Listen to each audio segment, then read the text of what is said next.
जय जगदम्बे दोस्तों। स्वागत है आप सभी का मेरे YouTube चैनल प्रेरणा अमृत पर। दोस्तों, हम सब जानते ही हैं और जो नहीं जानते हैं उनकी जानकारी के लिए बता दूं कि हमारा भारतीय हिंदू नववर्ष हर बार चैत्र शुक्ल प्रतिपदा, जिसे गुड़ी पड़वा भी कहते हैं, से शुरू होता है। हिंदू वर्ष को विक्रम संवत कहा जाता है। पुराना विक्रम संवत समाप्त होने पर नया विक्रम संवत शुरू हो जाता है। इसी विक्रम संवत के अनुरूप ही हमारे देश में व्रत, पर्व, दिन और त्यौहार आदि मनाए जाते हैं। और इस विक्रम संवत वर्ष की शुरुआत होती है चैत्र नवरात्रि के साथ, जिसे हम बड़े ही हर्षोल्लास के साथ व्रत, पर्व और 9 दिन के उत्सव के रूप में मनाते हैं। माँ शक्ति की, माँ भगवती जगदम्बा की पूजा और आराधना के रूप में। दोस्तों, विक्रम संवत 2080 समाप्त होने जा रहा है और कालयुक्त नाम से जाने जाने वाला विक्रम संवत 2081 शुरू होने जा रहा है। और वह शुरू होगा चैत्र शुक्ल प्रतिपदा 9 अप्रैल दिन मंगलवार से। और इसी दिन से शुरू होंगे चैत्र नवरात्रि, जो चलेंगे 17 अप्रैल दिन बुधवार तक। तो सबसे पहले आप सभी को हिंदू नव वर्ष विक्रम संवत 2081 और चैत्र नवरात्रि की बहुत बहुत बधाई और शुभकामनाएं। दोस्तों, हमारे देश में 4 नवरात्रि आती हैं। एक चैत्र में, दूसरे आषाढ़ में, तीसरे अश्विन महीने में और चौथे माघ के महीने में। जिनमें से चैत्र महीने में और अश्विन महीने में आने वाले नवरात्रे ही मुख्य तौर पर गृहस्थों द्वारा मनाए जाते हैं। बाकी 2 नवरात्रों को गुप्त नवरात्रे कहा जाता है। और आज हम बात करेंगे शुरू होने जा रहे चैत्र नवरात्रों की। बसंत ऋतु में प्रकृति में खिले हुए रंग बिरंगे फूलों, नए पत्तों से भरे वृक्षों को देखकर और होली के खिले रंगों की होली खेल करके भक्तों का मन और भी खिल जाता है माता रानी के नवरात्रों की बात करके। नव वर्ष की शुरुआत सृष्टि की रचना, पालन और संहार करने वाली आदिशक्ति भगवती माँ दुर्गा की पूजा अर्चना के साथ करके सभी भारतीय स्वयं को धन्य मानते हैं।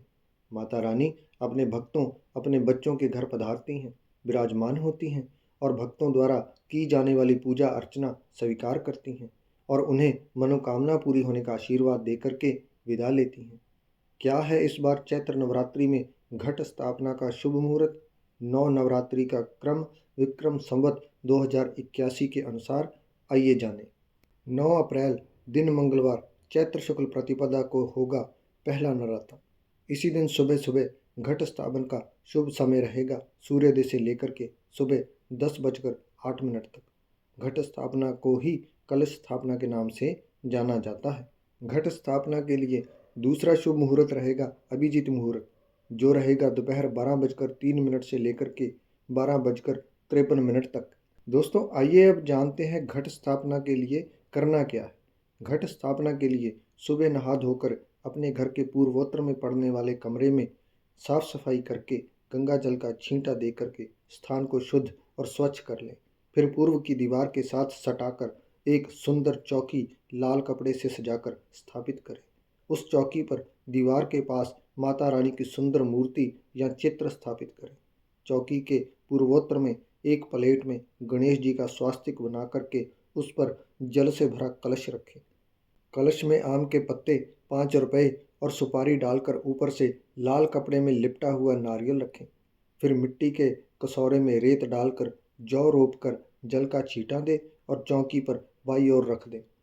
अब माता रानी की मूर्ति के सामने शुद्ध गाय के घी से जोत जगाएं, धूप लगाएं, फल प्रसाद आदि रखें और माता रानी के पहले स्वरूप शैलपुत्री का ध्यान करें। हाथ जोड़कर माता रानी से प्रार्थना करें कि वह आपकी पूजा अर्चना स्वीकार करें और थोड़े से फूल और चावल माता रानी को चढ़ाएं। और ध्यान रखें, माता रानी की अखंड ज्योत आपको जगानी है।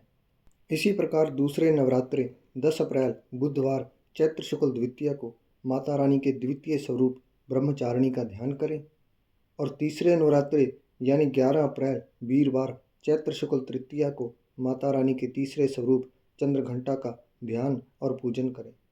और चौथे नवरात्रे यानी 12 अप्रैल शुक्रवार चैत्र शुक्ल चतुर्थी को माँ भगवती के चौथे स्वरूप कुष्मांडा का ध्यान और पूजन करें। और पाँचवें नवरात्रे 13 अप्रैल शनिवार चैत्र शुक्ल पंचमी को माता जी के 5वें स्वरूप स्कंद माता का सिमरन भजन करें। और छठे नवरात्रे 14 अप्रैल रविवार चैत्र शुक्ल षष्ठी को माता जी के छठे स्वरूप कात्यायनी माता की पूजा करें। अगले दिन 7वें नवरात्रे 15 अप्रैल सोमवार चैत्र शुक्ल सप्तमी को, जिसे महासप्तमी भी कहा जाता है, माँ भवानी के 7वें रूप कालरात्रि की पूजा करें। और 8वें नवरात्रे 16 अप्रैल मंगलवार चैत्र शुक्ल अष्टमी को माता महागौरी, जो माता जी का 8वां स्वरूप माना जाता है, का ध्यान पूजन करें। इसी प्रकार 9वें नवरात्रे 17 अप्रैल बुधवार को चैत्र शुक्ल नवमी को माता सिद्धिदात्री माता रानी के 9वें स्वरूप का पूजन करें। दोस्तों, जो लोग दुर्गा अष्टमी के दिन नवरात्र व्रत का पारण करते हैं, वह चैत्र शुक्ल अष्टमी 16 अप्रैल दिन मंगलवार को माँ भगवती की पूजा अर्चना के बाद घर में हवन पूजन करें या करवाएं और उसके बाद कन्या पूजन कर नवरात्रि व्रत का पारण करें।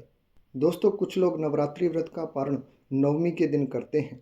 मैं उनकी जानकारी के लिए बता दूं कि चैत्र शुक्ल नवमी 17 अप्रैल दिन बुधवार के दिन वह ऊपर बताई गई विधि से ही नवरात्रि व्रत का पारण करें।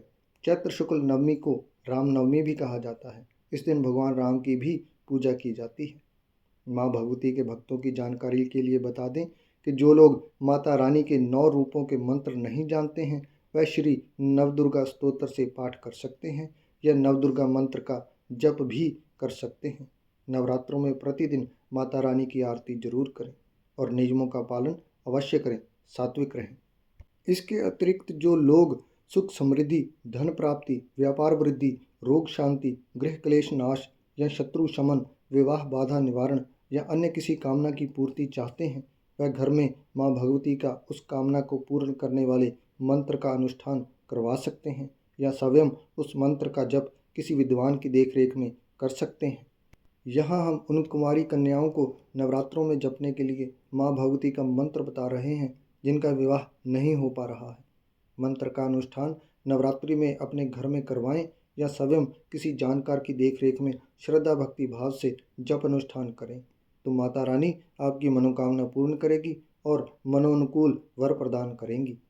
मंत्र इस प्रकार है: त्वं शक्तिस्त्वं स्वधा स्वाहा त्वं सावित्री सरस्वती पतिं देहि गृहं देहि सुतं देहि मे नमोस्तुते।